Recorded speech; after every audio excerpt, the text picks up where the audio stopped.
what exactly are we looking at? Just how deep, how serious is this charge? Let's start with Dennis Ndu. You must know someone who was out in the streets on 25th of June. Yep. Yeah? Of course, we're not asking you to name them, but do you know any of them that was arrested? Yes. Okay. And are they currently in custody or not? The ones that you know, like your friends, your peers, who are there with their selfies and their phones. Do you know any of them that was charged with terrorism? No. Okay. So what does that tell you? Like every Kenyan knows, whether you live in Kilimani, whether you live in Kileleshwa, or you live in Kayole, you know someone who participated in the protest. But when it comes to who was arrested and charged with this, the numbers start dwindling. So let's take it back to the definition. What is terrorism? Terrorism is the use of violence for political means, or the threat of violence to achieve a political goal. So when you look at that as a ballpark, definition, you realize that the power, even when it comes to bond, how much bond to charge or not, the power starts with the definition. Okay? So who do you perceive as a dangerous person, as a violent person? So young people who went to the streets from the suburbs, from the Kileleshwas and the Kilimanis, are not the ones we perceive as using violence. But then you go to the outskirts of the city, and then now you find young people arrested in droves. You go to Juja, you find numbers as high as 40, 50, including children who are coming from school. You go to Makongeni, and you find a lot of, rural youth who are also rounded up to do with that. So there's a big problem with how we profile our young people. How we profile young people has a lot to do with how the kinds of charges we are comfortable conferring onto them, especially when it comes to a matter like this that was, nationally interested. And then, of course, you come to the whole political balkanization of the country, and you find in Kirinyaga alone you have 120 people charged with terrorism. Yet, when you actually look at it, do you remember the protests in Kerugoya, Gishugu? Did you see them in the news? But then that's where there was sporadic reporting, the highest. Then Nanyuki. I think Nanyuki came into the news later when Njoki died in police custody. And we have to remind ourselves why young people were in the streets. Young people were in the streets because a young person had just died in police custody, and a number of them a year before had been killed by police in the streets. So that is what we have to remember is the genesis of the protests in 2025. It was young people going and saying, no, we do not want to be killed using police. We don't want to be killed by the state. Yeah. So how do you respond to that? You charge them with terrorism. So what is that threat of violence that message conferred about the state? I think that's where we have to start. Because when you call them terrorists, when the charges are terrorism, then there's literally a very short leeway that you have with how low the bail can be. You've already been framed. But it seems a pretty serious thing to kind of throw about flippantly. That it's like killing a mosquito with a sledgehammer. Are there no other ways to then deal with this, as Melvin called it, dissent, if that's the case, than throwing terrorism at it? Because it is quite serious, and that it's very difficult to get such charges removed or to get the besmirching of your image wiped away in the future. Is it not a serious thing to throw around? We don't see, even in other jurisdictions, that the act of terrorism or the charge of terrorism is leveled against folks who, were in a protest. But is it not effective? Of course it's serious. And I think the seriousness of it, if it wasn't supposed to have a serious effect, they wouldn't use it, right? So let me take you back a little bit in our history.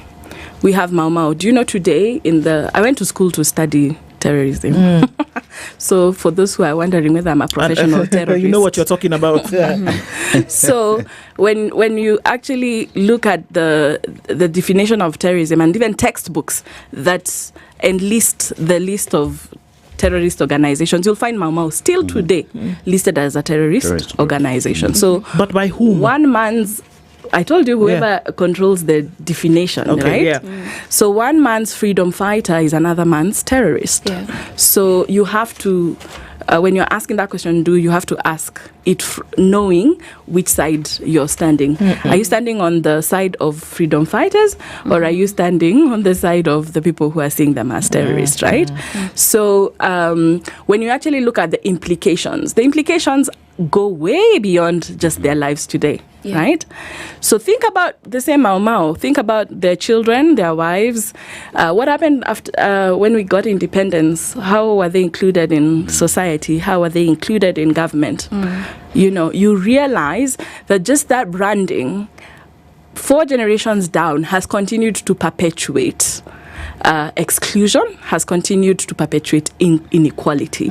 So what we should be worried about, of course we must be worried about the 500, or so young people today whose lives, when they go back, when they're released, whether on bond or on bail, they go back and, the employers tell them, you can't work here anymore. We can't employ terrorists, because there's repercussions. So immediate repercussions, of course, is to the young people themselves. Second is to their families. Third, their employees, because all of a sudden you are employing a terrorist. So there's repercussions that are going to follow these young people for the rest of their lives, and probably even the generation that comes after. Yeah. Right? And so yeah. And if you look at these people, at the very worst, let's say they were misbehaving while protesting and it was supposed to be a peaceful protest. Okay. At the very worst, they should have been charged under the penal code, or with some misdemeanor, but not going into the Porter charges. And if you look at it that way, then you realize that the state is actually maliciously, putting these people away. And psychologically, also, if you look at the same people who've been charged, you realize that it's almost like a win. And when you look at even how the law operates under the Porter, and Porter is the Prevention of Terrorism Act. Under Porter, you can actually ask to detain somebody for 300 days. And say that investigations are still ongoing. So when they employ this, they're actually going for the harshest of them. They're wondering, it's not enough that we take you to court for arranging stones and then the magistrate tells you pay 500 shillings or go for community service. They want the harshest. They want that, it leaves your family in ruins, it leaves your reputation in ruins. When you come back, you actually don't know where to start from. So it's malice aforethought. You see, when you talk about someone has been arrested and is being now charged with terrorism, one would assume that police have done the investigations. By the time you've been taken to court, there is reason enough for you to appear there. But even if you look at the article here today, one Boniface Mwangi was arrested on July 19th, and he was charged with release on 1 million shillings personal bond. But even as at yesterday, still the police are asking for more time to conduct investigations for them to continue with this matter. The defense says we are ready for the matter.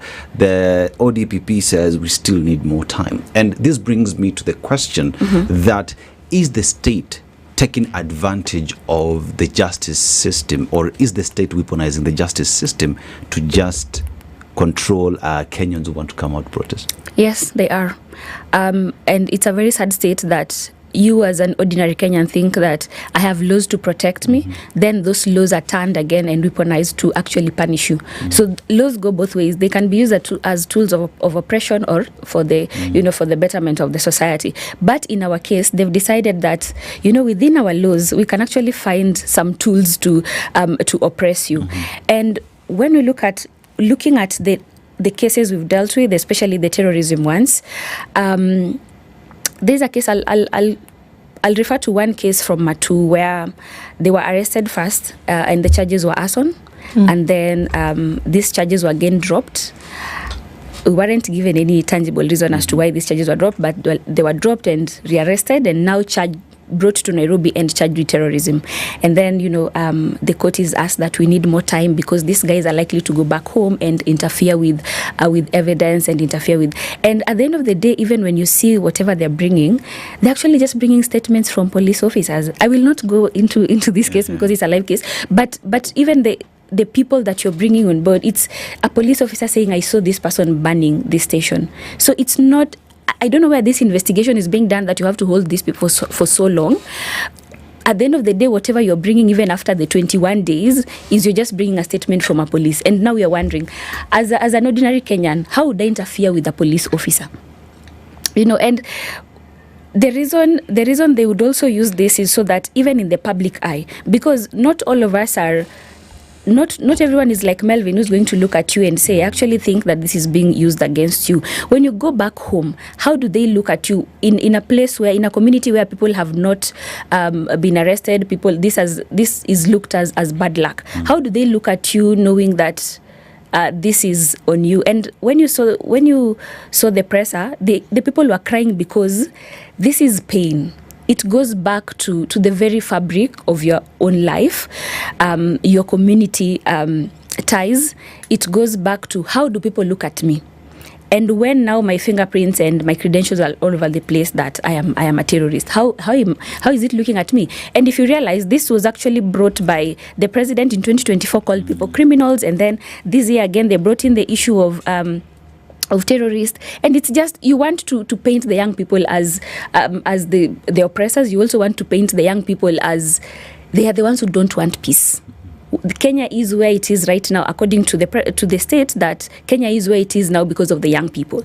So these laws are being weaponized, and it's very disturbing. It's a disturbing pattern. If we let it continue, they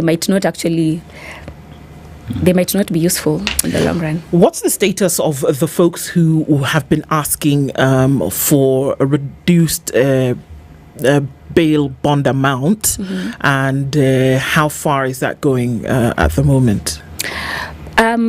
Some were significantly reduced, and we've been able to pay through the public fundraiser, and some have also been able to pay for themselves. But we still have some, we are still asking the courts to reduce, because we realize even as we fundraise, it's going to be impossible for us to raise that amount of money. When you come to bond it's not cash. It's when they ask for 300 bond, they want you to bring something that can actually be valued at 300. And you look at the status of the person who's being detained. This person comes from a family that has never seen anything that can be valued at 300 at once. Maybe you have a relative who owns a motorbike, and that motorbike cannot be valued at 300. I would cite the cases we have cases in Kerugoya, Wanguru, and the court has actually intentionally just denied these people cash bail. Like, there's no cash bail option. And their charges are malicious damage to property, stealing, handling stolen goods. And when you go to now, when you start asking questions like, so why are you denying them the cash bail? Why is it not an option for them? Because there should be an option. Instances where the court has denied cash bail is, they say, first of all, we don't know, we have no trace of this person's family. These are some of the cases, the real cases that you're dealing with, that we don't know where you come from. You've refused to give any details about your family who can be contacted in case you do not attend court. But in these cases, these people, their relatives attend court every time. Their mother, their father comes, their grandfather comes and says, I will be here when you need me. So why are you denying them cash bail? So these are questions that even us, we are wondering, who's going to answer these questions? Because the court is not providing sufficient reasons and grounds for denying this cash bail. But so far, the ones we've asked, these are the thicker cases. They were reduced from 100 to 15,000, and that went very well. We've been able to bail everybody in file 1454 in Thika. In Nanyuki, the same, reduced from 100 to 10,000. We bailed out everybody. In Naivasha, the same. The list, I think, was 20,000, and we paid. So cash between 50 and 20, at least, we've been managing to pay. But when it exceeds that, I have very vulnerable girls in Langata, very young, like tender young, who we are still looking for 100 per person. And for the last almost 3 weeks, we've been in court just asking the court, please, we can't manage this. Yes, you've reduced it from 300 to 100, but it is still unmanageable. And so, Nema, obviously, this is the practice and or act of terrorism, and then looking at the other side of it in terms of what is constitutionally binding, whatever the jurisdiction. In this case, we're talking about Kenya. What should it be? Should we be looking at a situation where somebody is under a charge of terrorism that they then should receive the required respectable bail or bond terms? Is it something that we should be arguing even? I think that's a very good question, and I'll tie it with Dennis's question. Injustice thrives in darkness. So, in a way, this is very good because it has caught our attention and we are now focusing on what's happening within the justice system. Even someone who was caught blowing up, Westgate or in Garissa, if they were arrested literally in the act, they still have some rights in under our constitution and under the international, legal system. So I think the first thing is we need to pay attention to what's happening, and we need to literally check the stories that are coming out of this. If you listened to the 3 young people, there's stories about being denied food in remand centers so that they are starving by the time they go to court to accept charges, right? There's questions about being beaten in the middle of the night in their police cells, being beaten mercilessly throughout the night, and they come to court and they've got injuries. So do you think Albert Ojwang and Njoki were the first young people to die in police custody? So now that you're having the ones who went to protest because of them still facing the same beatings, if that can happen when the whole world is still clamoring for justice for Albert Ojwang, what do you think is really going on? So I think we've been silent, we've been quiet, and we have sidelined the stories of those people who've gone through the criminal system. That's why this can go on. Yeah. So if we do have terrorists, and even let's forget about the whole terrorism term. Let's just talk about what happened. We had goons who vandalized and who stole property, right? But guess what's happening? In that Kerugoya, what's happening to those business people who reported that their businesses were torched? In the same communities they have to run their businesses, people's children are rotting and being brought to terrorism charges. What have you done to that business in that community? They have to continue living in that community. Yeah? And some of those young people might even be related to some of the businesses that were vandalized, right? Yeah? So when you don't do what you're supposed to do, nobody benefits out of it. Of course we want justice. Of course we want the perpetrators of that violence to be caught and to be brought, to justice. But that's not what we are seeing. Unfortunately, we are seeing young people who didn't have anything to do with the protest. We're seeing children. Why wouldn't we make so much noise when children who are attending school are brought to court and immediately the judge just says, take this, parents, take your children back. That doesn't tell you anything about the whole process. So we have to invalidate, the whole process, because when we have tangible evidence that, rule of law was not being followed, then how can we trust the verdict that will come out of it, So yes, we do have to be careful when you have serious charges such as terrorism, because nobody wants to free terrorists to go back and make the community unsafe. This week, we were hosting, the 4th terrorism conference, and when you listen to even what the PS was saying, is that we need to work with the border communities so that they can, serve as early warning system. But what have you done to our intelligence on counterterrorism? When you flood the intelligence system with, 75 names of Wanja and Wanjiko and Mutua who are just going about their own businesses. Yeah. So what does that actually do?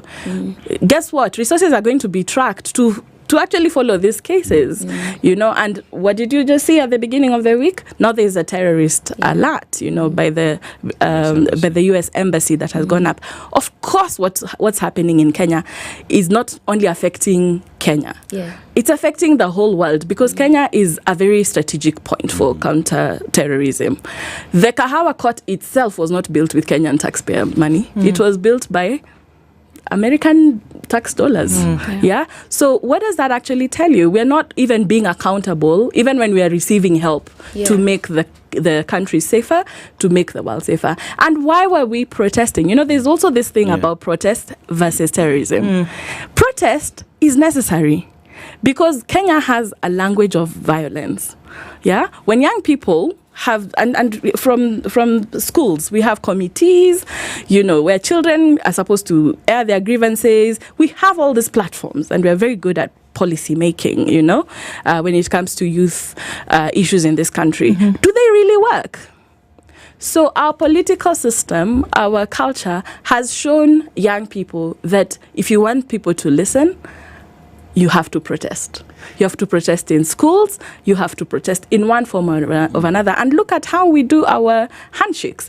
It's the threat of that protest, the threat of violence is rewarded.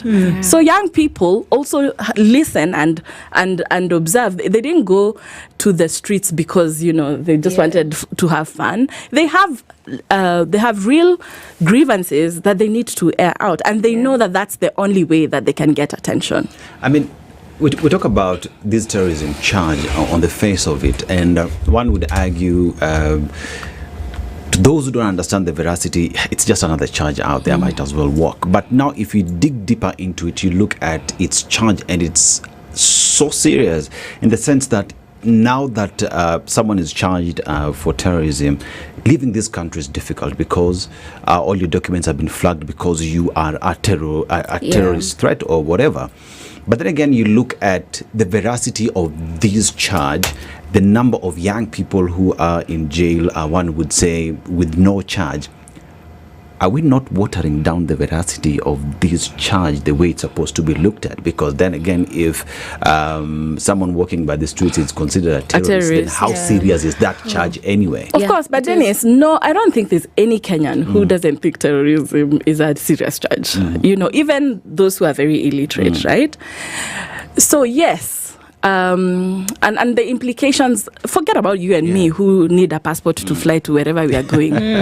You cannot think about getting a job. You cannot get certificate of good conduct. That's just the basic clearance. Which job today does a young person apply for without a certificate of good conduct? And how long will it take for you to actually get that clearance? Because terrorism charges, what's the average time they take? You know, we just had the one of the Al-Shabaab cases just closing almost 10 years later, just the other day, right? So for 10 years, these kids, their life is in limbo, you know? At a SACCO jobs for Matatu, they need a certificate of good conduct, right? We were actually in court yesterday asking the court to have the officers return their IDs because the IDs were taken when they were arrested and charged. So we're just asking the court, you know, it's impossible in this country to continue living your life, because I couldn't get in here in this building without leaving my ID at the gate. And so if I don't have it and I don't have an abstract saying that I lost it at some point, they start treating me suspiciously that who are you? And you're right.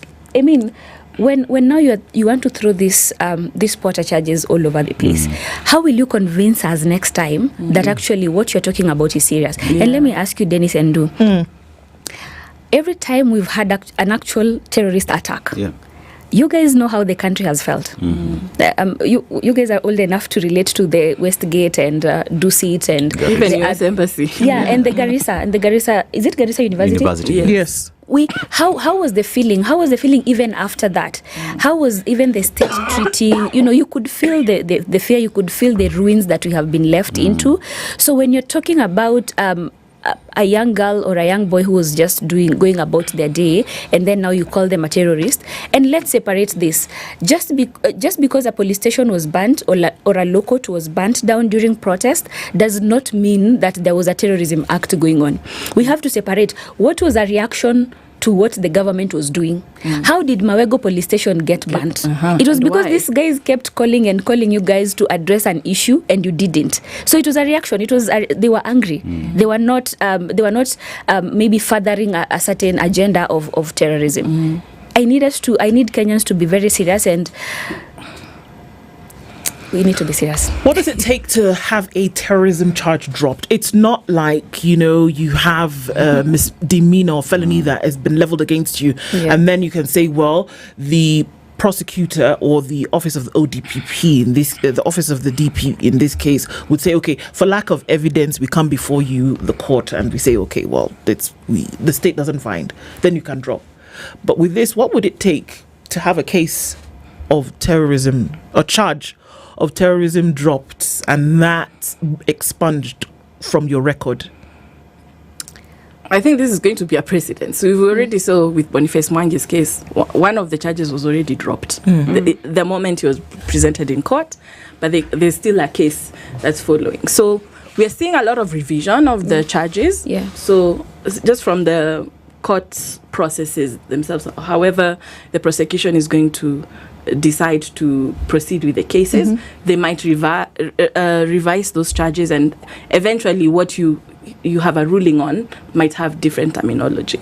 So that's one, just the prosecution deciding what they're going to be charging Nema with, right? But secondly, some of it is never going to go away. How many people, only remember I saw your face, you were a terrorist.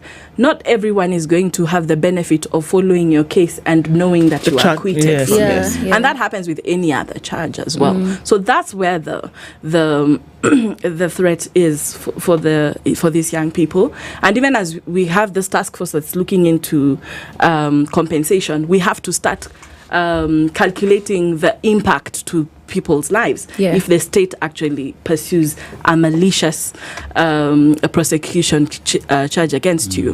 How do we calculate the loss of livelihoods? How do we calculate even just the community stigmatization? We have had cases of people being defiled while in custody. So even if the charges are dropped or they win the case and they're acquitted, they have that trauma for the rest of their lives. You're never going to be unraped because you're never going to have to reverse that. And look at the young people. And I don't want to paint a very like a too gloomy picture. I want to also really commend Kenyans. One, of course, Kenyans are giving money when they know about these cases. But two, even Kenyans in those very low courts, in the remand centers, the very first call we got from about the Matu youth, actually a whistleblower was from within the remand center in the GK Yatta prison, who was uncomfortable with how these children were being beaten before they had even been presented to court. So we are having Kenyans saying this is not okay. From the prison cells, we have an OCS in Kasarani who refused to receive these young people when they were brought to his police station, and they had to be taken somewhere else where they were being beaten because he clearly said this is against the law. I do not understand why these young people who are not even arrested within my vicinity are being brought to my police station. Remember, this is just a few weeks after the Albert Ojwang case. So we are having even the young people themselves telling us when we got to committee, we were happy because at least we were treated as humans. So even the wardens in committee maximum prison are taking care of them and being parents and making sure they're well fed. And their parents are saying, when I went to committee, at least my child didn't look like a skeleton anymore. So we do have Kenyans who are seeing what's happening and refusing to participate in this whole orchestration. And we need more Kenyans to do the same thing. When you see something that isn't right, when you see charges, even the judges, questioning some of this, and in Kahawa Court as well, we have to commend the probation department and the what's the other one called that does the registry? So when we file for probation review, there's a whole for bail review. There's a whole process. So even just the probation office working overtime to make sure that they process it. Once the ruling is done, and it goes down within hours, we are able to actually pay. Get the report, the probation report, and get these young people out. So where you'll see that we have had issues of bail and bond terms not going down is actually not the terrorism court. It's these other courts, the Makadaras and the others that are not, the prime charge. So we do have, a mixed bag of good and bad, because this is going to taint the whole country. We need, people in church not to isolate, your mother because their child is in committee. We've even seen cases where churches are coming together, and saying, what do we do about these children? We have 3 Burundians who are still in custody because they need Kenyans to come and, stand in their part and say that we will be accountable for these Burundian nationals. These Burundians have been lived here for years. They've done businesses. They've come to your house and helped you. So why is it taking almost 2 months for anyone who has worked with them, has lived with them, to come and just say, I know this person, they're good? One would say at the center of these all is politics. So you look at what is happening, the president calling these terrorism, and that then being picked up, and these are the charges being preferred. And one would argue that independent institutions are allowing themselves to be misused by the political class. And with that, the constitutionalism and the respect of law seems to have been thrown outside the door. Now we're just sent and focused on politics. Is that the case? It is. It is, and you're right. You're a Kenyan, just as I am, and you're looking at it from the right angle. But also, let's ask, when you say them allowing themselves to be used, who brought them there? I mean, there was a change. The ODPP was, appointed by this same regime. If you go to any independent institution that you're now looking at, a constitutional institution, they were appointed by these people. So for them, it's when the boss says jump, they just ask how high, because they want to retain their jobs. They want the benefits that this person is getting. But the most unfortunate thing is, when you're taking oath of office, you're actually swearing to the Constitution, not just to the person to a certain office, but to the Constitution. And I think it's very unfortunate, and it's also intellectual dishonesty that you know what you're doing. And this, honestly, the ODPP, they know what they're doing, and they still keep on doing. And they know that what they're doing is not right. They know that the charges they're putting on these guys are very harsh. And they're saying, as long as you want to ruffle feathers, Ukoju, we are going to make it very harsh. And like we said before, it's very unfortunate that we would use the same constitution that is meant to protect people, that is meant to be regulating this discretion. Again, we use it and now turn it around that it is you. And they actually do know, like I sit with these people in court, and looking at them, they actually know that in the end, this case will end. Maybe in 3 years, it will end, or in a year, it will end. You'll go back home. But in those 3 years, what will they have done to you? The damage is untold in terms of, and it's irreversible, is it not? Yes. Okay. And compounding with because every additional month. You saw a young man crying and asking, Tena mimi nimekuwa Al-Shabaab, things like that. You saw a young girl asking, how am I going to again pick my life, from where? So they know that from next month, we're going to, the prosecution is going to bring in their case. We are going to hear what they have, and then we will decide whether we have a case to answer, and we'll see how the court goes about it. But they know even the times when they come, and some of the things they don't want, when they bring in the affidavits as to why they want to keep on detaining these people, we can tell that there's nothing here, there's nothing substantial, but they just want to keep you here. And so let me also mention that I go to detention facilities, I go to court, and I interact with these people, their relatives and these people. And one of the things that it's like they're successfully managing to do is to silence these people such that you never want to raise your voice. You don't even want to be seen that it's you who was charged with this case. You do not want anyone to say, even when you tell them, you can just come and talk to people, they don't want to do that. And when you get somebody out of that facility, when they're going back home, the first few days they're very disoriented. They don't talk to normal people. When I was talking to one of our clients, I was talking to them and they're like, yes madam. I told them, yo, this is not prison. But they'd been there for 2 months. This is not prison. But then maybe it's because, I was in a suit and they're used to anybody who's in that level. And I told them, we're just here to help you. We are also just one of you. So when they're doing this, they actually know what they're doing. And remember that this also came as an aftermath. When you follow the stories of the people who were taken from Mawego, someone had gone to the police station to bail out somebody else who was arrested and told Araka, kijana toa belt, kijana toa viatu, get in here. They were just caught up in the Yes, and they didn't know what was happening until I think almost 7 days later, they were landing in committee and they're told, you're a terrorist, you're given your own isolated room, you can't even mix with other people. Taken in Langata, and now you are isolated because now you are a female terrorist here, and things like that. It was an afterthought. So they were even when they arrested, and some probation reports we received, some of them even up to 15 days. These guys there were no charges preferred on them. It's because now they were looking, what is the harshest charge that we can put here so that this person never even thinks of leaving the house. And you can hear the parents saying, mimi siku moja nisikie tu ati kuna maandamano hata mtoto wangu hawezi enda shule. Like they are crippling us and stifling everything, and this is sad.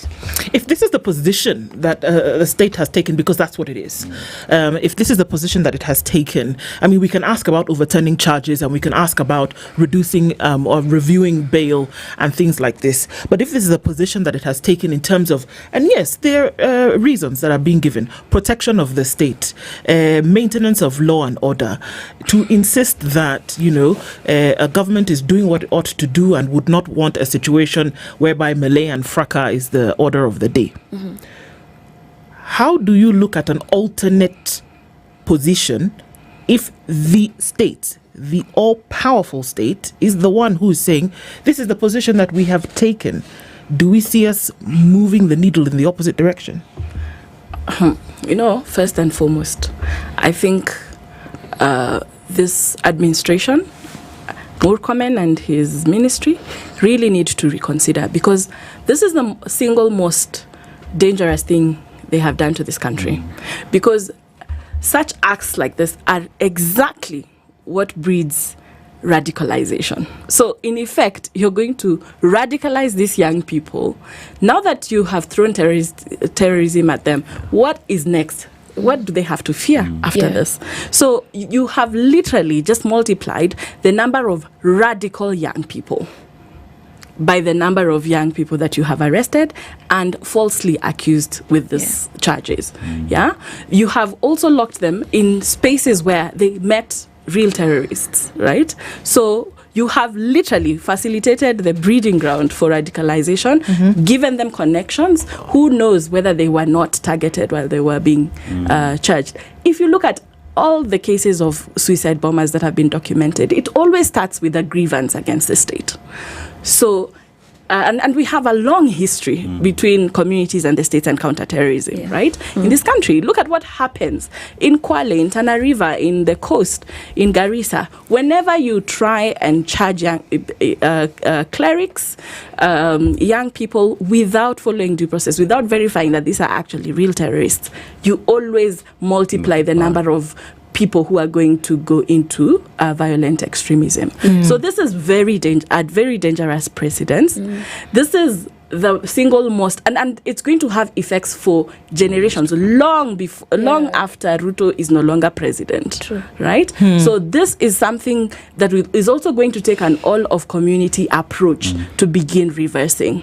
We need parents, we need teachers, we need schools, we need communities, we need mosques to really get involved with the rehabilitation of these young people once they start going back home. We need people to show up and handhold them back into building their lives. Because if we don't, the grievance that they had, which was just, we can't get jobs, we can't, it was very, I can't afford food on the table. Now they have a political grievance. There's no terrorism charge that is not political. In fact, the very definition, and that's why I started with the definition, is the use of terror, or is the use of fear for a political objective. So this is all political. It's always going to be political, and it's going to take, everyone playing their part to make sure that the damage doesn't go beyond what the state has just done through the judiciary.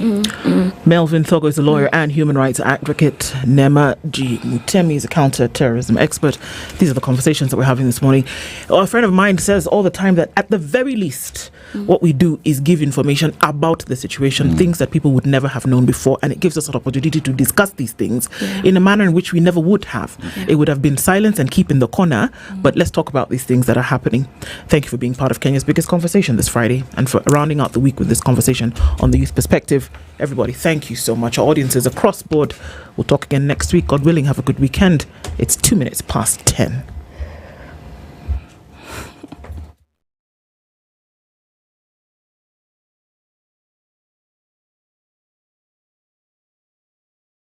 Are you more educated?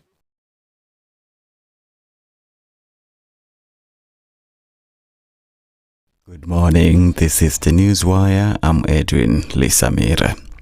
The National Police Service has issued a traffic advisory for Nairobians as the city prepares for today's African Nations Championship quarterfinals at Kasarani.